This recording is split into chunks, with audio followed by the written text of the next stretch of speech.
Bienvenue sur Géopolitis. Ce sont des Chinois, ils sont musulmans, ils sont turcophones, on les appelle les Ouïghours. Ils sont 8 millions et représentent la moitié de la population dans la région la plus occidentale de la Chine, le Xinjiang.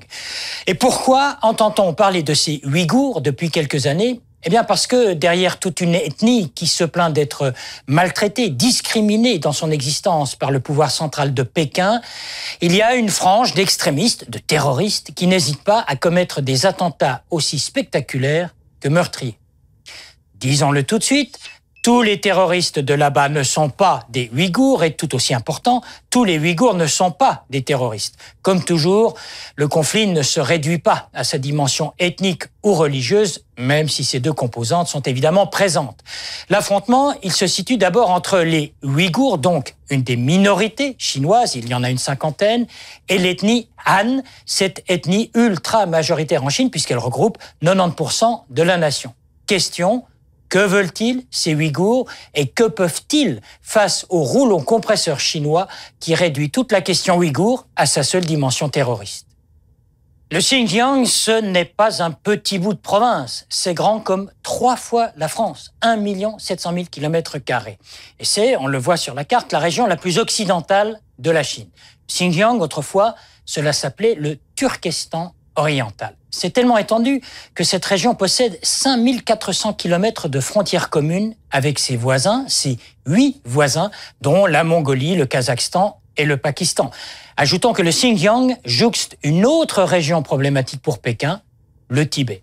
À 2 reprises, cette province avait été indépendante dans les années 30 et plus récemment, entre 1944 et 1949, depuis cette date, c'est donc Pékin qui contrôle ce territoire très riche en pétrole, en or, en charbon et en argent. Et c'est cette province turbulente que le nouveau numéro 1 chinois Xi Jinping est allé visiter au mois d'avril dernier.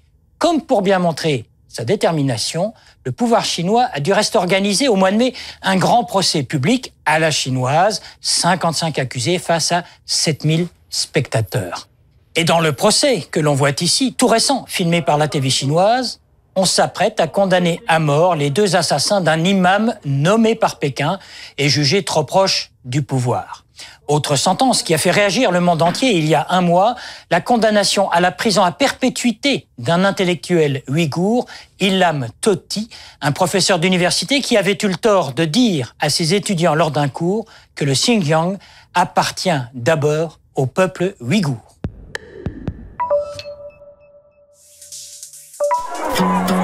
Ce n'est pas strictement pour l'indépendance que se prononce une large majorité d'Ouïghours. Ces Chinois musulmans turcophones savent du reste que jamais Pékin ne renoncera à ce territoire économiquement indispensable au pays et stratégiquement capital, ainsi placé aux confins de l'Asie centrale. Ce que veulent les Ouïghours, c'est d'abord ne plus être harcelés par les autorités, ne plus être discriminés par l'ethnie majoritaire, les Han, lesquels, par le jeu de l'immigration encouragée, représentent désormais plus de la moitié de la population. Les Ouïghours exigent par-dessus tout que l'on respecte leur religion, que l'on lève les interdictions de pratiquer. Ils veulent qu'on les laisse perpétuer l'usage de leur langue, ainsi que leurs traditions, et pas seulement les danses folkloriques réservées aux touristes.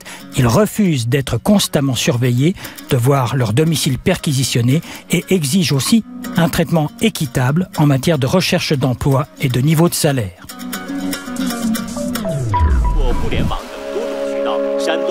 Pour Pékin, les extrémistes ouïghours font partie de la mouvance djihadiste globale. Quand des activistes suscitent des émeutes en 2009 dans la ville de Urumqi, émeutes au cours desquelles Ouïghours et Han s'affrontent, faisant 200 morts et des centaines de blessés, eh bien, les autorités chinoises attribuent l'attentat au mouvement islamique du Turkestan oriental, les TIM. Au mois d'octobre dernier, ce n'est pas au Xinjiang que les terroristes sont passés à l'action, mais place Tiananmen, cœur névralgique du pouvoir, avec un pouvoir chinois humilié de ne pas avoir pu déjouer un attentat suicide. Au début du mois de mars, c'est une effroyable tuerie qui est orchestrée dans une gare, celle de la ville de Kunming, loin encore du Xinjiang. Une attaque à l'arme blanche qui fera 29 morts et 143 blessés. Cet attentat, pour la plupart des Chinois, c'était, disent-ils, comme un 11 septembre.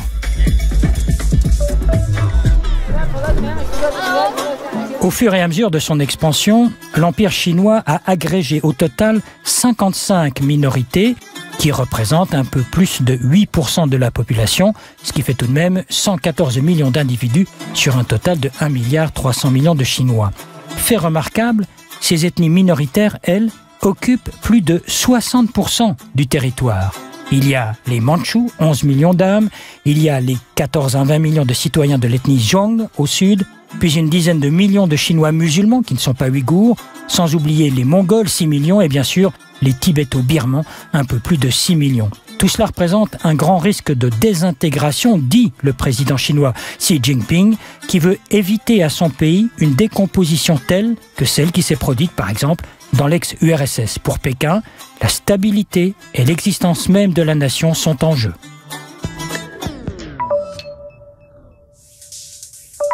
L'invité de Géopolitis, Sylvie Lasserre, vous êtes journaliste et vous êtes auteur d'un ouvrage de référence sur les Ouïghours qui s'appelle tout simplement « Voyage au pays des Ouïghours ». Ils ont un pays, les Ouïghours. Est-ce qu'ils considèrent, eux, qu'ils ont un pays? Parce que c'est le fond du problème. Oui, c'est le gros problème. Ils n'ont pas de pays. Ils sont censés en avoir un qu'eux-mêmes appellent Ouïghouristan ou Turkestan oriental, ce qui est totalement interdit par le gouvernement de Pékin. Déjà, ça met le gouvernement central dans de bonnes dispositions. Oui. Et ils avaient déjà créé à 2 reprises des républiques autonomes. Mais en 1945, lors de la seconde république du Turkestan oriental, il y a eu un accident d'avion avec des dirigeants de cette république, oui, mystérieux, et depuis, ils sont intégrés dans la Chine. Mais est-ce que c'est Ouïghours? Parce que nous, on découvre d'abord qu'il y a des musulmans, comme ça en Chine. Est-ce qu'eux se considèrent chinois ou pas? Est-ce qu'ils rejettent cette idée d'être chinois? A priori, oui. Oui, ils ont même, certains ont des problèmes psychologiques parce que certains Ouïghours ont vraiment les traits chinois. Et ça, c'est difficile psychologiquement à vivre pour certains. Mais non, enfin, ils sont... Mais ils sont chinois par nationalité, mais des citoyens de seconde zone ou pas? Est-ce que c'est vrai quand ils disent qu'ils sont discriminés? Ils sont complètement discriminés, que ce soit d'un point de vue religieux, d'un point de vue travail. Ils sont méprisés, traités de voleurs, de menteurs. Enfin, il y a vraiment un racisme à leur niveau. Mais pourquoi ce racisme? Qu'est-ce que les Chinois leur reprochent à ces musulmans turcophones? Qu'est-ce qu'on leur reproche? En fait, on leur reproche rien. On leur reproche rien. On leur reproche juste de manifester pour dire nous n'avons pas les mêmes droits que vous, nous voulons l'autonomie, vous ne nous respectez pas. Ce sont toujours des manifestations pacifiques. Ouais. Donc, a priori, il n'y a rien à leur reprocher. Ce qu'on leur reproche, finalement, c'est de vivre dans leur pays, sous lequel il y a des millions de mètres cubes de gaz, de pétrole, et on sait que la Chine est assoiffée d'énergie, elle en importe, elle ne sait plus d'où en importer. Là, ils viennent de signer des contrats avec la Russie, la Sibérie, avec le Turkménistan et le Xinjiang, donc le Turkestan oriental. C'est la première source d'énergie pour la Chine. Donc, il est encore plus important pour le pouvoir central de ne pas lâcher quoi que ce soit sur ce terrain-là. Ils lâcheront pas. Ils lâcheront pas. Même pas une forme d'autonomie? Non, au contraire, ça s'amplifie, et d'autant plus que, là je parlais des réserves gazières, pétrolières, etc. Il y a des métaux précieux, mais surtout, il y a aussi un accès par le Pakistan au port de Gwadar, qui est un port d'une importance stratégique pour la Chine. Ils importent également de l'huile, enfin du pétrole. Ils ont passé des accords avec le gouvernement du Pakistan, donc le port de Gwadar, c'est maintenant géré par la Chine. Ils sont en train de refaire toute la Karakorum Highway qui passe par Kashgar. Donc, ils ont besoin du Turkestan. Et les Ouïghours même, qu'est-ce qu'ils veulent? L'indépendance, l'autonomie ou simplement le droit d'exister, de pratiquer leur religion et leur tradition? Qu'est-ce qu'ils demandent majoritairement? Vous qui les avez vus puisque vous avez voyagé chez les Ouïghours. Oui, d'abord, bien sûr, enfin, c'est par ordre... bien sûr qu'ils veulent vivre librement, ce qu'ils ne peuvent plus faire. Maintenant, ils disent tous qu'ils demandent l'autonomie, puisque le Turkestan oriental, c'est la région autonome des Ouïghours. Et l'indépendance, c'est impossible. Enfin, c'est impossible. Je pense que c'est un rêve, mais ils n'en parlent même pas, puisque Ilham Tohti, tout le monde en a entendu parler récemment, vient d'être condamné à la prison à perpétuité pour séparatisme, alors que, bon, il n'a jamais prôné le séparatisme, mais... Alors, on a vu dans le reportage qu'il y a des Ouïghours qui ont recours au terrorisme, aux attentats. Ça, on ne peut pas le nier. Une petite fraction, vous qui les connaissez, c'est une toute petite fraction, c'est quelques désespérés ou ça représente la majorité? Je ne suis pas d'accord, en fait, ce n'est pas des attentats. On ne peut pas appeler ça des attentats. En général, c'est toujours à l'arme blanche, bon, à part quelques bombes comme ça. Mais ce sont des actes désespérés, un peu comme les Tibétains qui s'immolent. Les moines tibétains s'immolent pour... Mais quand ils vont tuer des gens dans une gare, c'est quand même un attentat. Je ne voudrais pas insister là-dessus quand même. Ok, bon. Mais c'est à l'arme blanche, donc c'est suicidaire. Oui. C'est suicidaire. De toute façon, après, il y a les condamnations à mort qui tombent, les exécutions après des procès expéditifs. C'est leur seul moyen, finalement, maintenant, de lutter contre cette invasion, ce qu'ils considèrent comme une invasion par le peuple Han. Qui est l'ethnie majoritaire. Qui est l'ethnie majoritaire, oui. Et que le gouvernement fait venir, enfin, en grand nombre, de telle manière pour les diluer, pour les assimiler. En 1945, il y avait 3% de Han dans le Turkestan. Maintenant, ils sont 50%. Sylvie Lasserre, dites-moi, avec tout ce que vous dites et toute votre proximité avec les Ouïghours, vous n'êtes plus persona grata en Chine, j'imagine? Je pense pas non plus. J'ai pas essayé, mais non, je pense que j'aurai jamais de visa à nouveau pour y aller. Il y a moyen quand même d'y retourner sans visa, de passer par certaines frontières? Non, c'est pas possible. Les frontières sont trop compliquées à passer. C'est pas possible. Merci Sylvie Lasserre. Je rappelle que vous êtes journaliste, auteur de l'ouvrage de référence Voyage au pays des Ouïghours. Merci à vous.